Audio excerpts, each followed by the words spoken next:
better be crippled in the other hand because that's wrong, isn't it? What I use this hand for? Besides shaking hands, what I use it for? Eating. This is for eating. Do I eat with this hand? How do we eat? Imagine sitting with somebody and he's going to put his left hand out there. Hey, what's that? Why? Oh, because you're backward. You don't even know your left hand from your right. Ha, ha, ha. Even I heard one recently say that they wanted to take this apart and said, how are you going to deal in a sociably acceptable environment? I like the way they put this, right? And eat in a decent restaurant with utensils. You know, it sounds like you're talking to a primitive caveman, right? Because when you cut your meat, don't you pick up the knife with this hand? Yeah. And you pick up the fork with this hand? Yeah. You cut the meat. Huh? Now, what's wrong with you? Can't you just put that in your mouth? What's the matter with you? We don't eat with the left hand. Oh, that's so backward. Even that. Now check this out. There's a reason we do this, because this hand, we keep it clean, because this hand we use to clean ourselves after the toilet.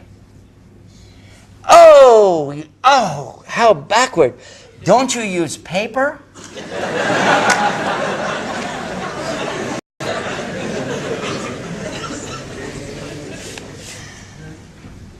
The United States Navy did a study. They had, this is a pretty cool way to do it too, because in the Navy you got people out on a boat, they can't get in touch with other people out there.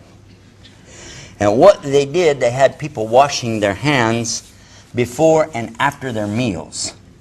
On another ship, they ran the same test and had these guys not wash their hands before and after the meals to see what would happen. Totally and completely, no doubt about it, the ones washing hands before and after had the least amount of sicknesses being passed around. Of course, we know that real well nowadays because of what's happened with the studies that they've done and how many times people are getting this hepatitis. It's called hepatitis B, I think, that they're getting from these fast food places where they go in and the guy works there and he goes to the bathroom and come back, he doesn't wash his hands. Next thing you know, there's an outbreak of this all over the whole city. Everybody that ate there got it. So now they have these signs up there, you know, all employees must wash hands, things like that. Another time, a woman who worked for an insurance company, independent study, went out to a big corporation. They had so many employees taking off time, being sick, being ill, and so they asked her to come in and do a study. She went on every floor of the building and all their sub-buildings, everything around there, and did tests, laboratory tests. And they would put this material, I saw the video on it, and she was putting this stuff, I don't know, it's like a dust or powder or something, on the telephones, on the keyboards, on this kind of thing, and then she would come back and collect it all up later, and they did studies, and they found fecal matter on the telephones and on the keyboards and on the fax machines and all the rest of it, along with other germs as well, because people weren't taking care to wash themselves after going to the toilet. So again, they are insisting employees wash hands, and it makes a huge difference. You wouldn't believe there was going to be such a difference over that. Now, how does this work into the left hand, right hand thing? How does that come in? Well, I got to stay on this subject a little bit more to get to it for you. If you want to talk about the toilet paper thing, okay, now I'm going to ask you. And now, you guys, most of you don't have a dog, but in the West, everybody's got a dog. You know? And ask them, if you went out to pick up the paper in the morning, the newspaper, you're going to pick it up, okay? The boy threw it in the grass, you go pick it up. You put your hand down there and you go, oh, man, somebody walked the dog right by here. Look at this. Huh? You got it on you. So what are you going to do? You're going to tear the newspaper and wipe that off, or you're going to go over to the hose and wash it off? Which one? So for the dog, you're washing, but for you, you're using paper. Ah, now you're getting a clue. You're starting to get a clue. Because what happens when a person washes themselves, and this is what Muslims actually are doing, with the left hand, they're using water and totally washing themselves like if you were going to go to the bathtub or something. And the difference is tremendous. Because after this, washing the hands and all, this hand is really a lot cleaner than you think. Now I'm going to take you back 1,000 years. The big scientists, doctors, and scholars of the time were in Andalusia in Spain.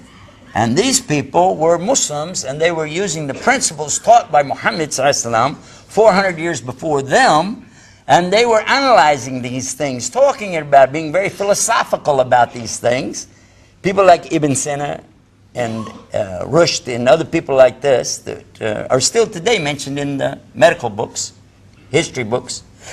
You'll find that they were coming up with some very amazing things for them at their time. So much so that by the time of the Black Plague in Europe, which we'll call the West of those days, the people there were dying like flies. So fast they couldn't bury them, they were throwing them on wagons, dead bodies on wagons. And it was so bad that people were everywhere finding these diseases. Something was killing them. They called it the Black Death or Black Plague. You can read about it. Go get the encyclopedia, read about it. But these same people used to send their children to be educated in Spain because that's where the real higher learning was. They sent them to Spain. But they found something amazing, even though some of the students came down with these diseases.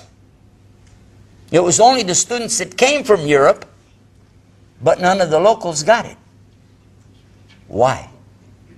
And they came to know that it was because of this cleaning this hand and only eating with this hand, and this hand only for anything dirty and still washing it anyway. The difference was that they were able to go back and solve the problem in Europe, and that was the end of the Black Plague after they understood it. By the way, you won't find that in the common history books anymore today. There's no reason to mention that, is it? Especially because it has a connection to Islam. I'm going to share another one with you. Think about this. I was coming home one night from a program. It was very late at night, driving, back when my wife would let me drive. And I put my head down on the steering wheel at a red light, and I was so tired I couldn't lift my head back up. My little daughter was with me, and she's saying, "Daddy, wake up. Daddy, wake up." I said, "I can't. I'm exhausted. I'm going to pull over and stop." And she reached over and turned the radio on real loud. And I like to listen to talk shows, yeah? And the first thing come out, it was the beginning of the sentence. A man's voice said, "Always sit down when you eat or drink." I went, huh? Said, "Never stand up when you eat or drink." I'm going, Jamaat Tabligh is in town? What is this? What's this guy talking about?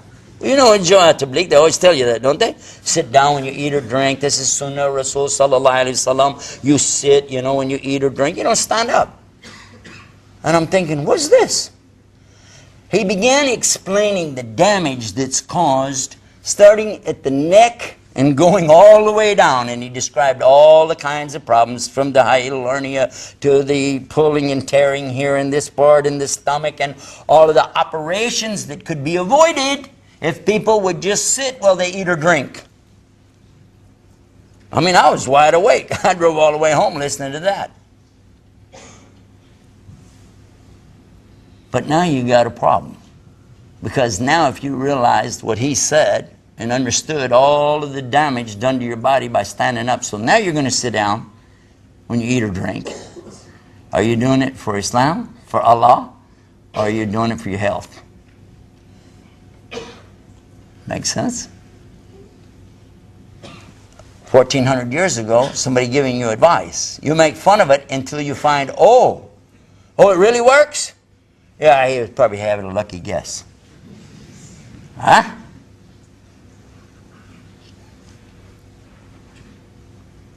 It surprises me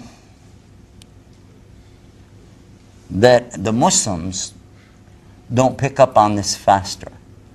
I've seen people who were not Muslim see things happen and then come to Islam. Here's another example.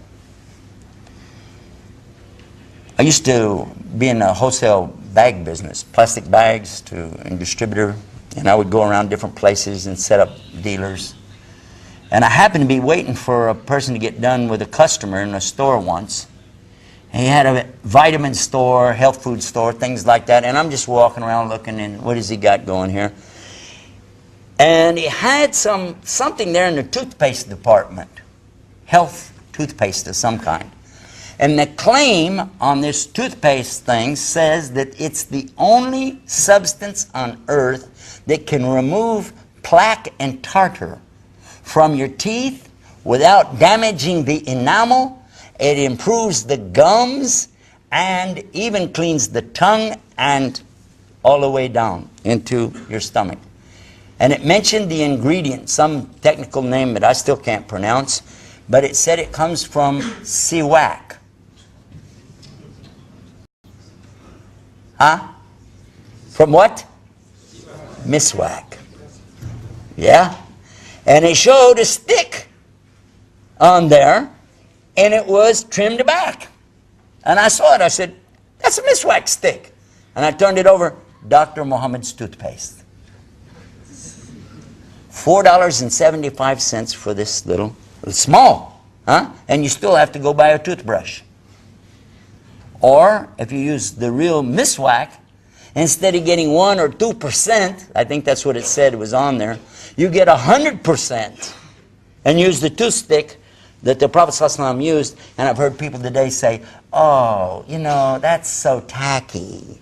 You carry a stick with you? Oh. Oh. But when you see, and even today you see any of the brothers who use it regularly, what do their teeth look like? Huh? Light bulbs. When they go, and you go, whoa, oh, wow. Am I right or wrong? It's amazing, isn't it? But now, oh, let's go back to the guy cutting his steak. Huh? Go back and read Emily Post. Do you know who's Emily Post? Oh yeah, go back and check the people who tell you about proper manners. The proper manners is, yes, you pick up the knife with the right hand, you pick up the fork with the left, you cut the steak, and then you lay the knife down, and you pick the fork up with the right, and you eat it with the right. So it always was the same anyway, because this goes all the way back to Europe at a time when they were getting over that problem of the Black Plague. Hello? So often we're taking criticism from ignorant people and then adding more ignorance on top of it and rejecting what's really intelligence. I'm saying not only the West needs Islam, I'm saying Muslims need Islam. Yes or no? We deviated far away from the real Islam. It's not just in the eating and the health and taking care of our bodies, but it's also in the way we treat each other. And that's much worse. It's a more important aspect of Islam is treatment of others. Because after your correct relationship with your Lord, the very next important thing is your correct relationship with the people. And if it sucks, then what are you all about? How are you a good Muslim and nobody likes you? How? How does that work? At the time of Rasul sallallahu alaihi wasallam, even his enemies had respect for him. Some of his enemies had respect for him. Yes or no? And when I find Muslims who don't have respect even for their own scholars and teachers, I'm wondering what's going on.